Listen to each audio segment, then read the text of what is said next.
मधुरा अजूनही तयार नाही झालीस का? फक्त 2 मिनिट थांबा.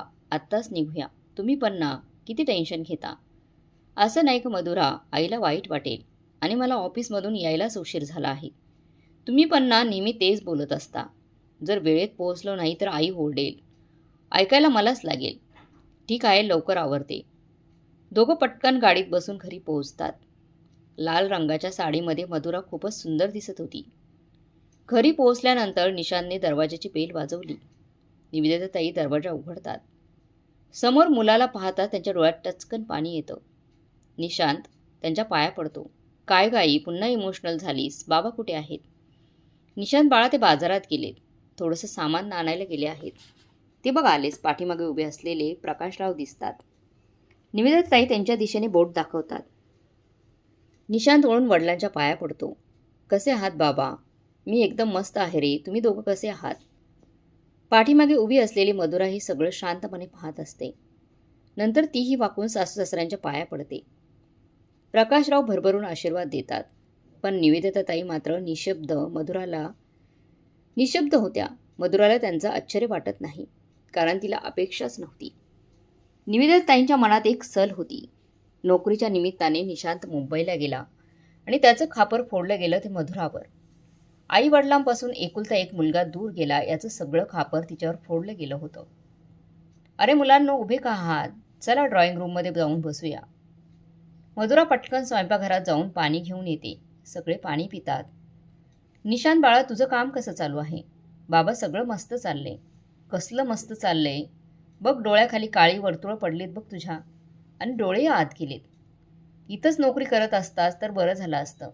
तिथं तुझी काळजी कोण घेतंय?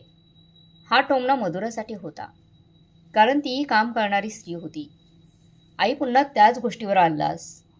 तुला किती वेळा सांगितलं आहे की मी माझ्या जॉबमुळे तिथे गेलोय आणि दर विकेंडला तुम्हाला भेटायला येतोच ना. येतोच की मी इथे. बरं ठीक आहे, मी काही बोलणार नाही. मग स्वतःची काळजी घेत जा. आई, आम्ही दोघंही काळजी घेतो आणि आम्ही जिमसुद्धा जॉईन केली आहे. शक्यतो व्यायामामुळे तुला असं वाटत असेल. अगं, मुलं घरी आली आहेत. काही खायला प्यायला देणार आहेस की फक्त टोमणेच मारणार आहेस?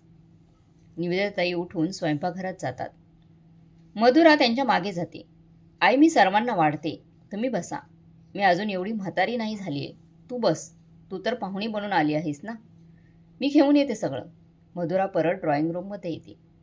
ती निशांतकडे पाहते. तो तिला नजरेने तिला शांत राहायला सांगतो. थोड्याच वेळात निवेदिताताई प्लेटमध्ये नाश्ता घेऊन येतात. चहा घेणार का काही थंड? आई, तू बस. चहा मधुरा करेल. तू माझ्याजवळ बस. मला तुझ्याशी खूप बोलायचं आहे. निवेदिताताई मुलाजवळ येऊन बसतात. आई, तू प्रत्येक वेळी मधुराला वाईट का बोलतेस? तुला माहीत आहे ना, तिला किती मेहनत करून एक सुट्टी मिळते आणि तरी ती घरातली सगळी कामं आवरून थोडा वेळ काढून भेटायला येते. निशांत बाळा, 2 लोकांचं किती काम असतं असं? आठवड्यातून 1 दिवस भेटून मोठं उपकार करताय का आम्हावर? तर मग पुढच्या वेळी यायची गरज नाही. जेव्हा मुलं भेटायला येत नाहीत तेव्हा रडत बसतेस आणि आता भेटायला आले आहेत तर त्यांच्याशी प्रेमाने बोलण्याऐवजी वाद घालत आहेस. तेवढ्यात मधुरा चहा घेऊन आली. तिला पाहून सगळेजण गप्प बसले. काही वेळ तिथे थांबून दोघं परत त्यांच्या फ्लॅटवर आले. निशांत, आईचा स्वभाव खूप बदललाय. त्या तर प्रत्येक गोष्टींसाठी मलाच जबाबदार धरतात.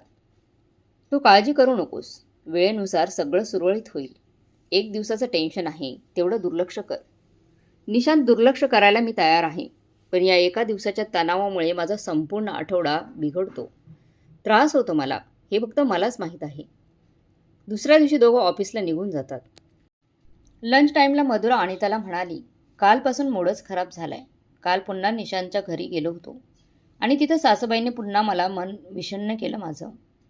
अगं मधुरा, सासूबाईंच्या बोलण्याला एवढं मनाला लावून का घेतेस? एवढं सिरियस घेऊ नकोस. सगळीकडे असंच असतं. जाऊ दे ना. ऐक, आपल्याकडे प्रमोशनची चर्चा सुरू आहे. नको रे, आता काहीच नको वाटतं. कुठे ट्रान्सफर करतील काही भरवसा नाही. तुझं बरोबर आहे, पण प्रमोशनही तितकंच गरजेचं आहे. मला अजून टेन्शन नकोय. गेल्या वेळी प्रमोशन मिळालं, पण आजतागायत ऐकून घ्यावं लागतंय. माझ्या सासूबाईंना वाटतं मी निशांतला माझ्याबरोबर खेचून आणलं. पण एकदा विचार करून बघ. प्रमोशन झालं आणि तू इथेच राहिलीस तर मोठा फ्लॅट घेऊन सासू सासऱ्यांनाही सोबत ठेवू शकती. सगळे व्यवस्थित होईल. तुला माहिती आहे प्रमोशन मिळालं की कामाचं दडपण वाढतं आणि सासू सासरे घरी राहू लागले तर घरकामही वाढेल. त्यांच्यासमोर निशांतनेही काही काम केलं तर सासूबाईंना आवडणार नाही. ठीक आहे, विचार करून बघ. करिअरही महत्त्वाचं असतं. बघते, विचार करते. संध्याकाळी निशांत ऑफिसमधून घरी येतो. निशांत, तुला माहिती आहे ना, ऑफिसमध्ये प्रमोशनवर चर्चा सुरू आहे, पण मी नकार दिला. पुन्हा कुठे ट्रान्सफर करतील. आपण खूप मेहनतीने इथे सेट झालो आहोत. ठीक आहे मधुरा, अजून काही दिवस असंच चालू दे. मलाही कुठं जायचं नाही. आणि ऐक, मला 1 आठवड्यासाठी बाहेर जावं लागणार आहे. तू या शनिवारी एकटीच आईबाबांना भेटायला जा. तुला माहिती आहे ना, आईंना मी फार आवडत नाही. त्यांना फक्त तुला पाहायचं असतं. माहिती आहे, पण जर आपल्यापैकी कोणीच गेलं नाही तर त्यांना काळजी वाटत राहील. ठीक आहे, जाते मी. शनिवारी मधुरा निशांतच्या घरी आई वडिलांना भेटायला जाते. निशांत आला नाही का? का नाही आला यावेळी? आई ते हैदराबादला गेले आहेत. कंपनीचं काम होतं. सोमवारी परत येतील. याआधी तर तो मला सांगून जात असायचा. यावेळी काहीच कळवलं नाही. आई त्यांचं अचानक जायचं झालं. सोमवारी आले की नक्की भेटतील तुम्हाला. ठीक आहे, तू बस, मी चहा ठेवते. मी दोघांसाठी गाजराचा हलवा आणला आहे. आईंना खूप आवडतो ना? पण निवेदिताताईंच्या चेहऱ्यावर उत्साह नव्हता. त्यांचे डोळे फक्त निशांतला शोधत होते. मधुराने सर्वांना हलवा दिला. निवेदिताताईंनी कसाबसा हलवा खाल्ला. मुलाची काळजी मनात भरून राहिली होती. काही वेळ तिथं थांबून मधुरा त्यांचा निरोप घेऊन घरी आली. रात्रीचे सुमारे 2 वाजले होते. अचानक मधुराच्या फोनची रिंगटोन वाजली. ती दचकल्यात गत उठली. अनोळखी क्रमांकावरून फोन येत होता. हॅलो, कोण बोलतंय? मधुराने घाईघाईने विचारलं. मी अपोलो हॉस्पिटलमधून बोलते. तुमच्या नवऱ्याचा अपघात झाला आहे. कृपया शक्य तितक्या लवकर इथे या. काय, ते ठीक आहेत ना? मधुराचा आवाज थरथरला. सध्या ते ICUमध्ये आहेत, कृपया लवकर या. इतकं ऐकताच मधुराच्या डोळ्यातून अश्रू वाहू लागले. हातपाय गळाले गेले. तिने तात्काळ आपल्या भावाला दीपकला फोन करून सगळा प्रसंग सांगितला. काही मिनिटातच दीपक गाडी घेऊन तिच्या फ्लॅटच्या खाली आला. मधुरा रडतच गाडीत बसली. ताई, ती काळजी करू नकोस. भाऊजींना फारसं लागलेलं नसेल. पण भाऊजी तर उद्या येणार होते ना? मलाही माहिती नाही. त्यांनी काहीच सांगितलं नव्हतं. केव्हा फ्लाईट घेतली आणि केव्हा मुंबईला आले कळलंच नाही. मी आईबाबांना सांगते. नको ताई, आधी आपण भाऊजींना पाहून येऊया. पाहूया, ते घाबरतील. तुझे सासू-सासरे घाबरतील. तुला पोहोचल्यावर मी सकाळी आईबाबांना घेऊन येतो. आत्ताच त्यांना फोन करून सांगू नकोस. ते घाबरून जातील. दोघंही गडबडीत हॉस्पिटलला पोहोचले. कळालं की निशांत एअरपोर्टवरून घरी येताना कॅबचा अपघात झाला होता. डॉक्टर म्हणाले रुग्णाची प्रकृती गंभीर आहे. मधुराने थरथरच्या आवाजात विचारलं. डॉक्टर साहेब, मी त्यांना एकदा बघू शकते का? आम्हाला त्याचं ऑपरेशन करायचं आहे. तुम्हाला फक्त 5 मिनिटं भेटता येईल. दीपक, तू आईबाबांना घेऊन ये, पण त्यांना ICUबद्दल काही सांगू नकोस. फक्त एवढंच सांग की थोडंसं लागलं आहे. दीपक गेला आणि मधुरा निशांतला भेटायला ICUमध्ये गेली. त्याच्या डोक्याला पट्टी होती, पायाला प्लॅस्टर लावलेलं होतं. हातालाही पट्ट्या लावलेल्या होत्या. तो वेदनेने विवळत होता. मधुराने डोळ्यातलं पाणी आवरत त्याच्या जवळ जाऊन हलक्याच आवाजात विचारलं, तुम्ही कसे आहात? निशांतने डोळे उघडले. डोळ्यातून अश्रू वाहत होते. माझ्या आईबाबांची काळजी घे.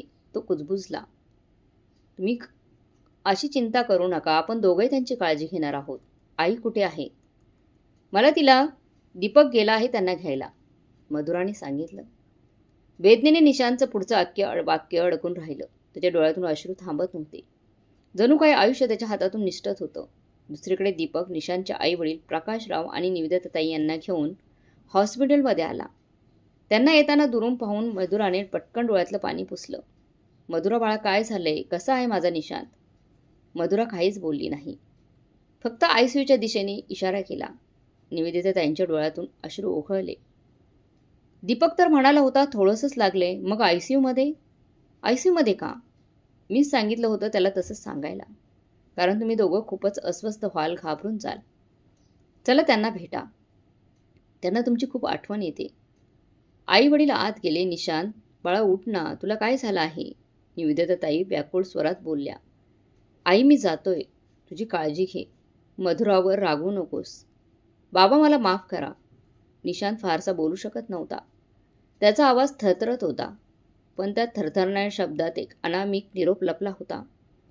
प्रकाशराव त्याला धीर देत म्हणाले, निशांत बाळा, तू हिंमत हरवू नकोस. तू लवकर बरा होशील. काही होणार नाही तुला. आम्ही तुला कुठेही जाऊ देणार नाही. तुझ्या आईला कुणाच्या भरवशावर सोडून जात आहेस. तुला लवकर ठणठणीत व्हायला हवं. माझी काळजी कोण घेणार रे? निशांतला खूप काही बोलायचं होतं, पण तो बोलू शकत नव्हता. त्याच्या डोळ्यातून टपकणारे अश्रू ओघळत होते. तेवढ्यात डॉक्टर आले आणि म्हणाले, हे बघा, तुम्ही त्यांना जास्त बोलायला लावू नका. त्यांची अवस्था अत्यंत नाजूक आहे. त्यांना अजिबात मानसिक तणाव झेपणार नाही. त्यांना त्रास होईल. प्रकाशराव आणि निवेदिताताई दोघेही रडत बाहेर आले. त्यांना पाहून मधुराच्या संयमाचा बांध तुटला. ती निवेदिताताईंच्या गळ्यात पडून मोठमोठ्याने रडू लागली. गप्प बस ग, रडू नकोस. जे व्हायचं होतं ते झालंच आहे. स्वतःला सावर. तेवढ्यात दीपक म्हणाला, ताई, मी आईबाबांना फोन केला होता. ते दोघंही येत असतील. प्रकाशरावांनी मधुराच्या डोक्यावरून हात फिरवत म्हटलं, मधुरा बाळा, तू घाबरू नकोस. देवावर विश्वास ठेव. सगळं काही नीट होईल. सगळेजण आयसीयूच्या बाहेर बाकड्यांवर बसले होते. काही वेळातच मधुराचे आईबाबा आले. मधुराचे वडील डॉक्टर दिलीपराव डॉक्टरांशी बोलू लागले. मधुराच्या आई उषाताई निवेदिताताईंच्या शेजारी जाऊन बसून त्यांना धीर देत होत्या. काही वेळाने दिलीपराव बाहेर आले आणि म्हणाले, व्याही, तुम्ही निवेदिताताईंना घेऊन घरी जा. आम्ही ते आहोत. मग ते दीपकला म्हणाले, दीपक, तू या दोघांना घरी घेऊन जा. तेवढ्यात निवेदिताताई ठामपणे म्हणाल्या, मी माझ्या मुलाला सोडून कुठेच जाणार नाही. एक चूक केली आहे, पण आता नाही. दिलीपरावांनी दीपकला बाजूला नेऊन काहीतरी सांगितलं. मग प्रकाशरावांकडे वळून म्हणाला, हे बघा व्याही, माझं ऐका. इथे थांबून काहीच उपयोग नाही. मी तर म्हणतो मधुरालाही तुम्ही घरी घेऊन जा. तुमच्याबरोबर घरी घेऊन जा. दीपक म्हणाला, ताई चल ना. बाबा खरंच बरोबर बोलत आहेत. आपण घरी जाऊया. दिलीपरावांनी दबाव टाकून तिघांनाही दीपकसोबत घरी पाठवलं. उषाताई थरथरत म्हणाल्या, तुम्ही त्यांना घरी का पाठवलं? दिलीपराव म्हणाले, उषा, आता काहीच उपयोग नाही. निशांत आपल्याला सोडून गेला आहे. हे ऐकून उषाताई जोरजोराने रडू लागल्या. दिलीपराव म्हणाले, म्हणूनच मी त्यांना पाठवलं. दीपक घरी गेल्यावर त्यांना सगळं सांगेल. इथंच त्यांना समजलं असतं तर त्यांचं घरी पोहोचणंही अवघड झालं असतं त्यांना. आता दीपक आल्यानंतर तू त्यांच्यासोबत घरी जा. उषाताई रडत म्हणाल्या, आता काय होणार आपल्या लेकीचं? आपल्या मुलीचं कसं काय होणार? तिचं आयुष्य कसं जाईल? दिलीपरावांच्या डोळ्यातही अश्रू आले. ते काहीच न बोलता रिसेप्शनवर जाऊन बिल भरू लागले. दीपकने पहिल्यांदाच नातेवाईकांना फोन केले होते. जेव्हा तो सर्वांना घेऊन घरी पोहोचला, तिथे आधीच गर्दी जमली होती. एवढ्या रात्री हे सगळे का जमले? मधुरा दीपकला प्रश्न विचारू लागली. काय झालं दीपक? खरं खरं सांग. गर्दीकडे पाहून मधुरा अस्वस्थ झाली. दीपक शांतपणे म्हणाला, ताई, सगळं संपलं आहे. मधुरा त्याच्याकडे विस्फारून पाहत म्हणाली, काय? काही वेळापूर्वी मी निशांतशी बोलली होती. तू काहीही मूर्खासारखं बोलतो आहेस. मला परत हॉस्पिटलला घेऊन चल. दीपक शांतपणे म्हणाला, ताई, बाबा भाऊजींना घेऊन येतच असतील. दीपकचं बोलणं ऐकून मधुराचा स्वतःवरचा ताबा सुटला. ती बेशुद्धच पडली. तिच्या सासूसासऱ्यांना पहिल्यांदा या प्रसंगाची कल्पना नव्हती आणि ते आत गेले होते. तेवढ्यात आलेल्या पाहुण्यामधल्या एका महिलेने मधुराला सांभाळलं. तिच्या तोंडावर पाण्याचे शिंतोडे टाकले. थोड्याच वेळात ती शुद्धीवर आली आणि रडू लागली. तिला आधार देऊन आत घेऊन गेली. आत जाताच निवेदिताताईंना पकडून त्यांच्या गळ्यात पडून रडू लागली. माझा मुलगा कायमचा माझ्याकडून हिसकावून घेतला. आता तू स्वतंत्र झाली आहेस. तुला जे करायचं आहे ते कर. असं म्हणून निवेदिताताईंना मधुराला धक्का दिला. मधुराच्या आई उषाताईंनी हे सगळं पाहिलं आणि मधुराला आधार दिला. काही वेळातच बाहेर धावपळ सुरू झाली. निशांतचं मृत शरीर घरात आणलं जात होतं. निवेदिताताई मुलाच्या छातीवर डोकं ठेवून एकसारख्या रडत होत्या आणि मधुरा पुन्हा पुन्हा निशांतला उठवण्याचा प्रयत्न करत होती. घरातलं वातावरण अगदी गंभीर झालं होतं. दिलीपरावांनी पटकन अंतिम संस्काराची तयारी केली आणि इतर नातेवाईकांच्या मदतीने निशांतच्या अंतिम यात्रा सुरू केली, जेणेकरून त्याच्या कुटुंबातील लोकांची तब्येत खराब होऊ नये आणि निशांतला घेऊन निघून गेले. मधुराला काही बायकांनी आंघोळ घालून बसवलं. मधुरा आपल्या आईच्या गळ्यात पडून रडत होती. अचानक एवढं सगळं घडलं की कोणालाच विचार करण्याची संधी मिळाली नाही. काही तासातच सर्व लोक अंतिम संस्कार करून परत आले. दिलीपराव आणि उषाताईंनी कुटुंबाला सांभाळलं. ते सगळी रात्र त्यांच्याबरोबर राहून सर्वांना धीर देत होते. नंतर काही दिवसांनी आज निशांतला जाऊन आठवडा झाला होता आणि घरामध्ये नातेवाईकांचं येणं जाणं सुरूच होतं. ज्याला माहीत होत होतं तो धावत त्यांच्या दुःख वाटायला येत होता. नातेवाईकांमध्ये बसलेली मधुरा पहिल्यापेक्षा स्वतःला सावरलेली होती. त्या रात्री संध्याकाळी जेव्हा सर्व नातेवाईक निघून गेले तेव्हा निवेदिताताईंनी प्रकाशरावांना सांगितलं, ऐकलं का, आपला मुलगा तर आपल्याला सोडून निघून गेला आहे. आता मधुराला सांगा की 14 झाला की निघून जायला. मला हिचं तोंडही बघायचं नाही. प्रकाशराव म्हणाले, हे सगळं बोलायला तुला हीच वेळ मिळाली का? आणि या सगळ्या त्या बिचारीचा काय दोष? निशांत जेव्हा आपल्याबरोबर राहत होता तेव्हा पण तो कामानिमित्त बाहेर जात होता. मला काही माहीत नाही. तुम्हाला तिला इथून घालवावं लागेल. बाहेर उभे असलेले दिलीपरावांनी त्यांचं सगळं बोलणं ऐकलं आणि मनाशी एक निर्णय घेतला की मधुराचं दुसरं लग्न करायचं. निशांतच्या 14व्या दिवशी सर्व विधी पूर्ण झाले. नातेवाईक निघून गेले. तेव्हा दिलीपराव म्हणाले, जे होणार होतं ते झालं आहे. आता पुढे काय करायचं यावर आपल्याला चर्चा करायला हवी. जर तुमची इच्छा असेल तर मधुरा तुमच्यासोबत राहील, आणि जर तुम्हाला तिला ठेवून घ्यायचं नसेल तर मी तिला माझ्याबरोबर घेऊन जातो. निवेदिताताईंनी रागाने उत्तर दिलं, इथं राहण्याचा प्रश्नच नाही. तुम्ही मधुराला घेऊन जा.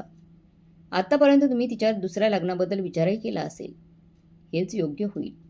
दिलीपराव शांत आवाजात म्हणाले, पण मधुराला दुसरं लग्न करायचं आहे की नाही याचा निर्णय मी तिच्यावर सोडतो. चल बाळा मधुरा, तो फ्लॅट खाली करून घरी जाऊया. बाबा, तुम्ही विसरत आहात मी माझ्या घरी आहे आणि तुम्ही माझ्या सासरी, त्यामुळे तुम्हालाच इथून जायला हवं. पण मधुरा बाळा, या लोकांना तुला ठेवून घ्यायचं नाही आहे घरी. तेव्हा निवेदिताताई म्हणाल्या, तुझे बाबा अगदी बरोबर बोलत आहेत. तू तुझ्या घरी जा मधुरा. मधुरा थेट उत्तरली, आई तुम्ही काहीही बोला, पण मी तुम्हाला एकटं सोडून कुठेही जाणार नाही. निशांतने मरताना माझ्याकडून वचन घेतलं होतं की मी तुमची आणि बाबांची काळजी घेईन. मी माझ्या नवऱ्याच्या शेवटच्या इच्छेला कोणत्याही परिस्थितीत पूर्ण करणार. हे ऐकून निवेदिताताईंच्या डोळ्यातून अश्रू वाहू लागले. त्यांना विश्वास बसत नव्हता की मधुरा असं बोलू शकेल. तेवढ्यात प्रकाशराव म्हणाले, निवेदिता, मधुरा या घरची सून आहे. ती तिच्या इच्छेनं इथून जाऊ शकते, पण तिने आपल्या मुलाच्या शेवटच्या इच्छेला सन्मान ठेवला आहे. त्यामुळे मला वाटतं तिने इथंच राहावं. तेवढ्यात मधुराचे बाबा म्हणाले, मधुरा बाळा, तू तुझ्या भविष्याचा विचार कर. आम्हाला वाटतं तू दुसरं लग्न करावं आणि जीवनाची नव्याने सुरुवात करावी. पण बाबा, माझ्या सासू सासऱ्यांच्या भविष्याचं काय? त्यांना कोण सांभाळणार? तुम्हाला माहीत आहे निशांत त्याच्या आईवडिलांवर किती प्रेम करत होता, पण ही जबाबदारी त्यांनी माझ्यावर सोपवली आहे. मधुराचे बोलणं ऐकून निवेदिताताई म्हणाल्या, मधुरा, मी तुला नेहमीच चुकीचं समजत होते, पण आज तू माझे डोळे उघडलेस. मी खरं सांगते, तू तुझ्या आईवडिलांच्या घरी जा आणि स्वतः नव्याने संसार सुरू कर. आमची काळजी सोडून दे. आणि तसे आता आमच्या दोघांचे फारसे दिवस राहिले नाहीत. आमच्यासाठी फक्त निशांच्या आठवणी पुरेशा आहेत. आई, मी तुम्हा दोघांना सोडून कुठेही जाणार नाही. तुमची काळजी घेणं ही माझी जबाबदारी आहे. जर तुम्हाला हवं असेल तर तुम्ही मला घरातून हाकलून द्या, तरी मी घराबाहेर पडून तुमची काळजी नक्कीच घेईन. तेव्हा दिलीपराव म्हणाले, ठीक आहे मधुरा, जसा तुझा निर्णय.